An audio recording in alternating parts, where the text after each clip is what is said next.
ప్రజాపాలన గురించి ముఖ్యమంత్రి గారి సందేశాన్ని మీకు చదివి వినిపిస్తాను. ప్రజాపాలన ముఖ్యమంత్రి గారి సందేశం.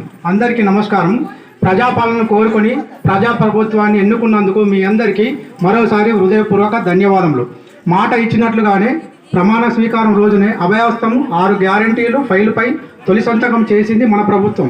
కొలువుదీరిన 48 గంటల్లోనే తెలంగాణ ఆడబిడ్డలకు ఆర్టీసీ బస్సులలో ఉచిత ప్రయాణము, అర్హులైన వారందరికీ రాజీవ్ ఆరోగ్యశ్రీ, 10 లక్షల వైద్య సాయం గ్యారంటీలను అమలు చేసి చరిత్ర సృష్టించింది. అదే సంకల్పంతో మిగిలిన గ్యారంటీలను కూడా నెరవేర్చేందుకు ప్రజాపాలన కార్యక్రమానికి మన ప్రభుత్వం శ్రీకారం చుట్టిందని తెలియజేసేందుకు గర్విస్తున్నాము.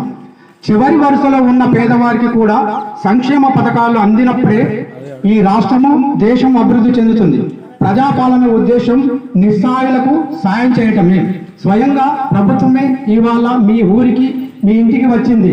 మహాలక్ష్మి, రైతు భరోసా, గృహజ్యోతి, ఇందిరమ్మ ఇండ్లు, చేయుత పథకాల కోసం అర్హులైన ప్రతి ఒక్కరి నుంచి దరఖాస్తులను స్వీకరిస్తుంది.